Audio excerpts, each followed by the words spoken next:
తెలుగు భాషకి మంచి రోజులు వచ్చినట్టేనా? తెలుగు పూర్వ వైభవం సంతరించుకోబోతుందా? ఈ విషయాలన్నీ ఈ వీడియోలో మాట్లాడుకోబోతున్నాం. నమస్తే, నేను మీ డాక్టర్ మడత భాస్కర్. ఇటీవల పత్రికల్లో పాఠశాలల్లో తెలుగు తప్పనిసరి అనే ఒక వార్త వచ్చింది.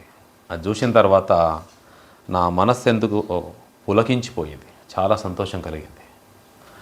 తెలుగు మాట్లాడే ప్రాంతంలో, తెలుగు దేశంలో, తెలుగు నేలలో పాఠశాలల్లో తెలుగు తప్పనిసరి ఎప్పుడో చేయాల్సిన పరిస్థితులు రావడం, పరభాషల యొక్క ఆధిపత్యం అనేది చెలరేగిపోతున్నటువంటి ఈ నేపథ్యంలో ప్రభుత్వం కీలకమైనటువంటి నిర్ణయం తీసుకుంది.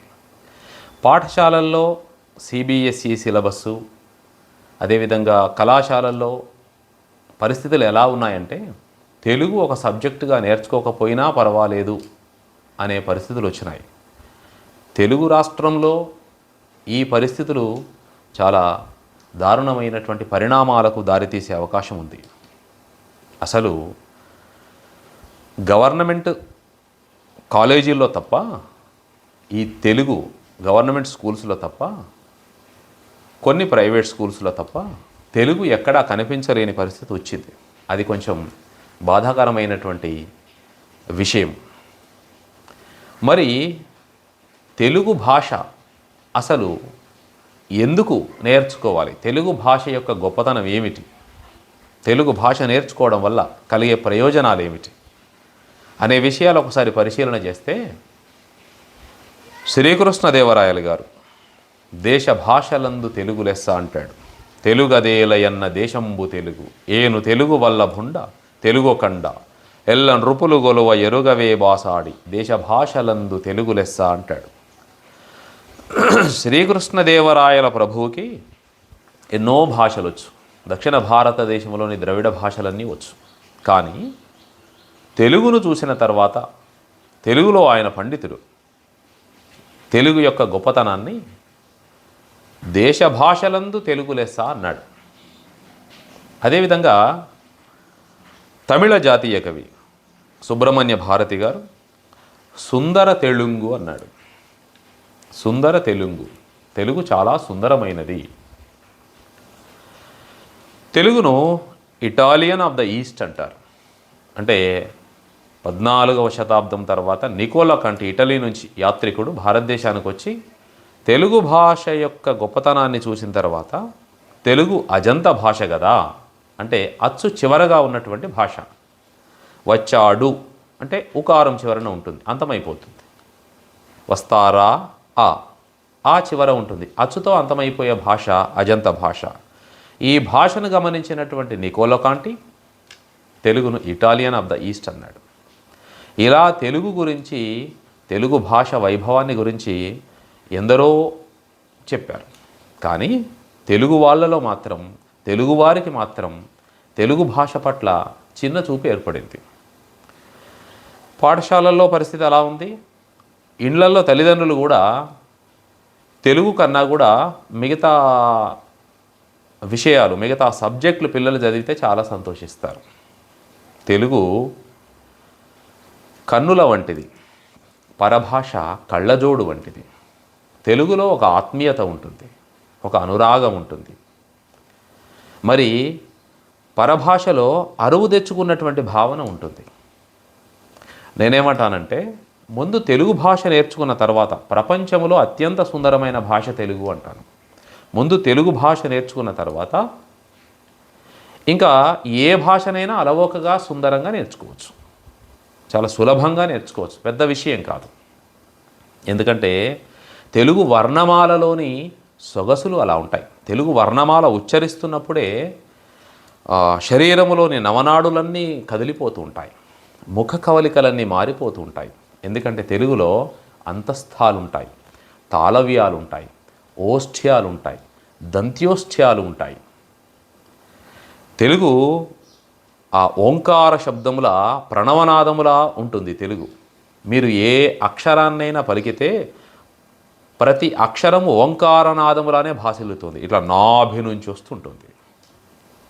తెలుగంటే దాని మాధుర్యం తెలిసిన వారికి తెలుస్తుంది. తెలుగులో ప్రతి అక్షరం బీజాక్షరమే, తెలుగులో ప్రతి అక్షరం మంత్రాక్షరమే, తెలుగులో ప్రతి అక్షరం ఓంకారనాదమే. ఇది తెలుగు.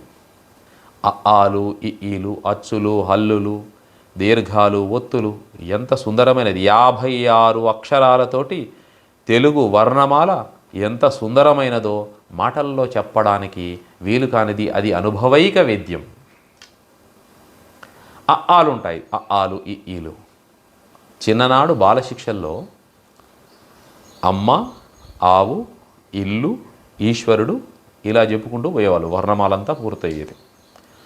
కేవలం బాలశిక్షలోని ఈలలో ధర్మార్థ కామమోక్షాలను చెప్పినటువంటి సంస్కృతి మనది.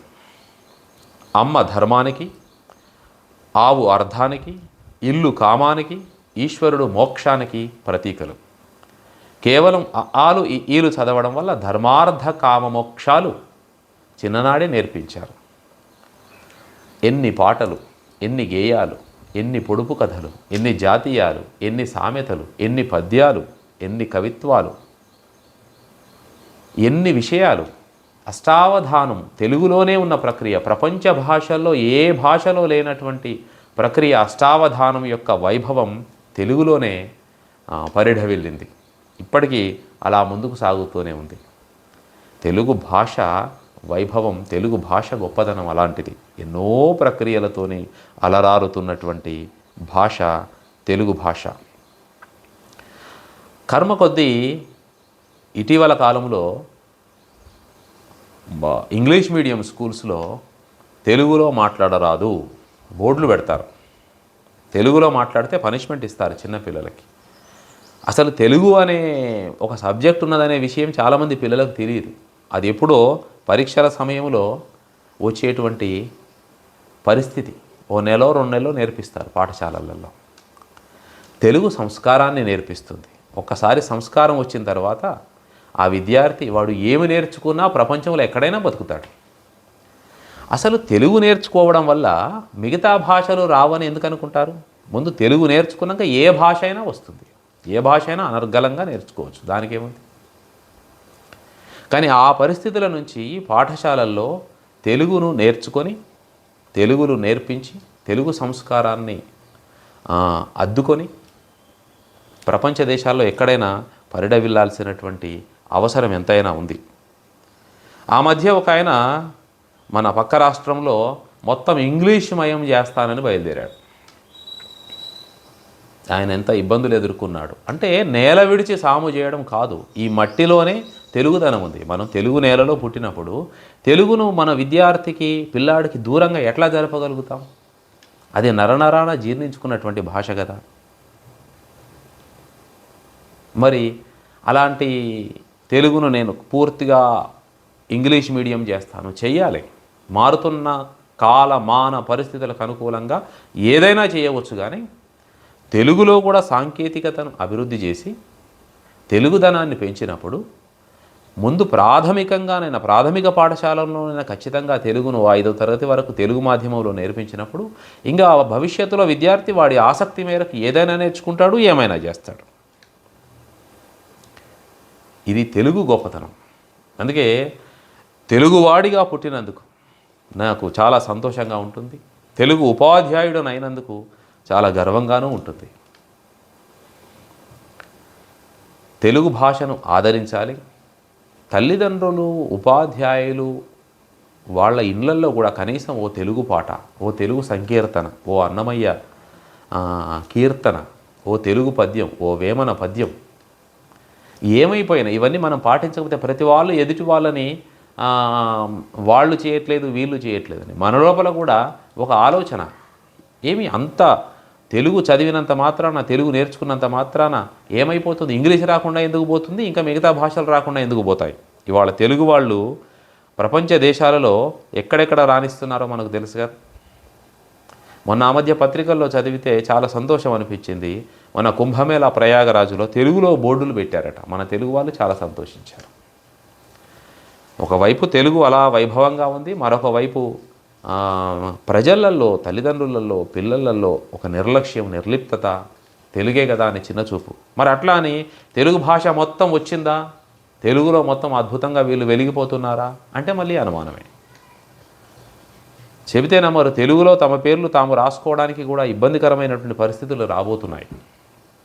అందుకే ఈ తెలుగు భాషను కాపాడుకోవడం అంటే, మన మాతృభాష తెలుగును కాపాడుకోవడం అంటే మాతృమూర్తిని కాపాడుకోవడమే, తల్లిదండ్రుల్ని కాపాడుకోవడమే, తల్లిదండ్రులు ఇచ్చిన సంస్కారాన్ని కాపాడుకోవడమే. అలాంటి తెలుగు భాషను మరి మనం రక్షించుకోవాలి. ఎక్కడో విదేశాల నుంచి వచ్చినటువంటి ఆంగ్లేయుడు సిపి బ్రౌన్ గారు వేమన పద్యాలను తెలుగులో పునర్నిర్మించి మళ్ళా తిరిగి రాయించి కాపాడినటువంటి సందర్భాలలో మరి మనం ఇక్కడే ఉండి, ఇక్కడే పుట్టి, ఇక్కడే పెరిగి తెలుగు సంస్కృతిని వంటబట్టించుకొని తెలుగు మాటలు మాట్లాడుకుంటూ మన ఆవేదనను, మన దుఃఖాన్ని, బాధను ఎదుటివారికి పంచుతూ సంతోషం కలిగిన, బాధ కలిగిన తెలుగులో మాట్లాడినంత సులభంగా మిగతా భాషలో చెప్పగలమా? ఏ భావనను చెప్పలేం. కేవలం మాటల ద్వారా కాదు, చేతల ద్వారా తెలుగు భాష యొక్క వైభవాన్ని చాటి చెప్పాలి, ప్రతి ఒక్కరం ఆచరించాలి. తెలుగు నేర్చుకోవడం వల్ల ముందు ఆరోగ్యం బాగుంటుంది. మంచి సంకీర్తన విన్నప్పుడు మనస్సు చాలా పులకరించిపోతూ ఉంటుంది. కాబట్టి తెలుగు తప్పనిసరి పాఠశాలలోనే కాదు, కుటుంబాలలో, ఇండ్లల్లో కూడా చేయాలి. ఇది నా భావన. పిల్లవాడికి ఇంట్లో తెలుగు పద్యం అనర్గళంగా వాడు గొంతెత్తి పాడుతూ ఉంటే ప్రతి తల్లిదండ్రి కూడా చాలా సంతోషించాలి. ఆ రోజులు రావాలి. తెలుగు వెలుగులు ప్రపంచమంతా విరజిమ్మాలని మనస్ఫూర్తిగా కోరుకుంటూ ధన్యవాదాలు.